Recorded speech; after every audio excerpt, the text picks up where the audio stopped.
जो आज हर किसी के मन में है। क्या सरकार सच में हमारे फोन के अंदर झांकना चाहती है? संचार साथी ऐप को लेकर जो बहस छिड़ी है ना, वो आज भारत के हर स्मार्टफोन यूजर के लिए एक बहुत बड़ा सवाल बन गई है। तो चलिए आज इस पूरी बात को जरा समझते हैं।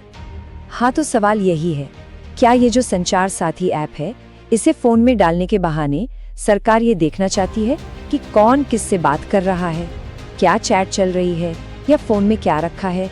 इस डर के पीछे की सच्चाई क्या है? आइए एक एक करके इसकी परतें खोलते हैं। तो ठीक है, इस सनसनीखेज सवाल से थोड़ा हटकर सबसे पहले ये समझते हैं कि आखिर ये ऐप है क्या, मतलब सरकार इसे क्यों लेकर आई है, ऑफिशियली इसका मकसद क्या बताया गया है। देखिए, सरकार के हिसाब से संचार साथी एक साइबर सिक्योरिटी प्लेटफॉर्म है। सीधा सा मकसद है मोबाइल चोरी, ऑनलाइन फ्रॉड और ये जो फर्जी सिम कार्ड का पूरा जाल है, इन सब मुश्किलों से लोगों को बचाना। इसके जो फीचर्स हैं वो सुनने में तो वाकई बड़े काम के लगते हैं। मतलब अगर किसी का फोन खो जाए या चोरी हो जाए तो वो इसे ब्लॉक कर सकता है, ये भी चेक कर सकता है कि उसका फोन असली है या नकली, और तो और ये भी पता लगाया जा सकता है कि किसी की आईडी पर कितने सिम चल रहे हैं। सुनने में तो ये सब बहुत ही यूजफुल लगता है ना। और सरकार के दावों को देखें तो ये काम भी कर रहा है। अब तक करीब 42 लाख चोरी हुए या खोए हुए फोन इस प्लेटफॉर्म के जरिए ब्लॉक किए जा चुके हैं। ये कोई छोटा मोटा नंबर नहीं है और सरकार यही आंकड़ा दिखाकर बताती है कि देखो ये कितना असरदार है। तो फिर सवाल उठता है कि अगर ये इतना ही फायदेमंद है तो इस पर इतना बवाल क्यों मचा हुआ है? दरअसल इस पूरे विवाद की जड़ एक सरकारी आदेश में छिपी है, जिसने इस ऐप को एक उपयोगी टूल से एक राष्ट्रीय बहस का मुद्दा बना दिया। इस टाइमलाइन से पूरी कहानी साफ हो जाती है। मई 2023 में वेब पोर्टल आया, फिर जनवरी 2025 में इसका ऐप आया। तब तक सब ठीक था, कोई दिक्कत नहीं थी। लेकिन असली मोड़ आया 1 दिसंबर 2025 को। सरकार ने एक आदेश जारी किया कि अब से हर नए स्मार्टफोन में ये ऐप पहले से ही इंस्टॉल होकर आएगा। और बस यही आदेश इस पूरे विवाद की असली जड़ है। और इसी एक आदेश ने इस पूरी कहानी को 2 हिस्सों में बांट दिया है। एक तरफ सरकार है जो इसे सुरक्षा का कवच बता रही है, और दूसरी तरफ है आलोचक जो इसे एक निगरानी का, एक जासूसी का हथियार मान रहे हैं। इस बहस के दोनों पक्षों को समझना बहुत जरूरी है। सरकार का तर्क है कि देखो, साइबर क्राइम इतना बढ़ गया है कि ये कदम उठाना पड़ा, खासकर इसलिए क्योंकि लोग खुद इसे डाउनलोड नहीं कर रहे थे। वहीं दूसरी तरफ आलोचकों का कहना है कि ये तो सीधा सीधा भरोसा तोड़ने वाली बात है और ये एक खतरनाक परंपरा शुरू कर सकता है जहां भविष्य में और भी सरकारी ऐप्स थोपे जा सकते हैं। अब सरकार अपने पक्ष में कुछ आंकड़े रखती है।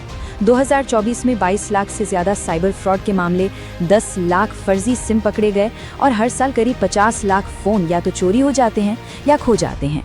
सरकार कहती है कि इतनी बड़ी समस्या से लड़ने के लिए कड़े कदम तो उठाने ही पड़ेंगे। और दूसरी तरफ विपक्ष इस पर सीधा हमला कर रहा है। कांग्रेस नेता प्रियंका गांधी ने तो इसे साफ साफ जासूसी ऐप कह दिया। इस बयान ने उस डर को और हवा दे दी कि कहीं सुरक्षा के नाम पर किसी की निजी जिंदगी में ताक झांक की तैयारी तो नहीं है। अच्छा, एक सवाल ये भी है कि हमारे फोन में तो पहले से ही न जाने कितने ऐप्स हैं जो तरह तरह की परमिशन लेते हैं, तो फिर इस एक सरकारी ऐप से इतना डर क्यों? चलिए ये देखते हैं कि ये बाकी ऐप से अलग कैसे है। अगर हम टेक्निकली देखें तो ये ऐप अभी एसएमएस और कॉल लॉग्स जैसी परमिशन मांगता है। तर्क ये है कि चोरी हुए फोन को ट्रैक करने और फर्जी कॉल्स को रिपोर्ट करने के लिए ये जरूरी है। सरकार ये भी कहती है कि ये कैमरा, माइक या लोकेशन की परमिशन नहीं मांगता। लेकिन आलोचक कहते हैं कि ये तो आज की बात है, कल को कोई अपडेट आ गया और नई परमिशन मांग ली गई, इसकी क्या गारंटी है?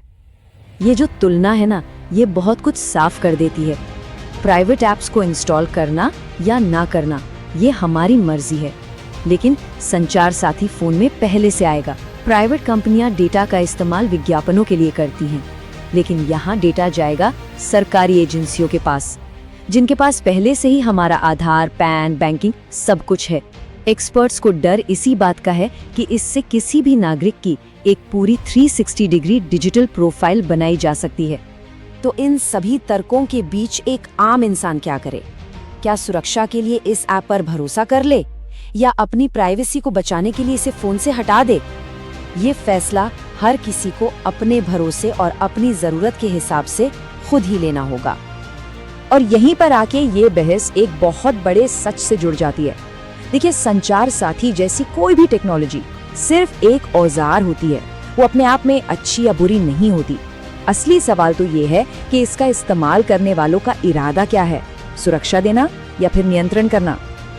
आखिर में संचार साथी की पूरी कहानी इसी एक लाइन पर आकर टिक जाती है। ये लोगों को बचाने का एक साधन है या उन्हें नियंत्रित करने का एक हथियार? इसका जवाब तो शायद वक्त ही देगा, लेकिन सवाल पूछते रहना और जागरूक रहना ये हम सबकी जिम्मेदारी है।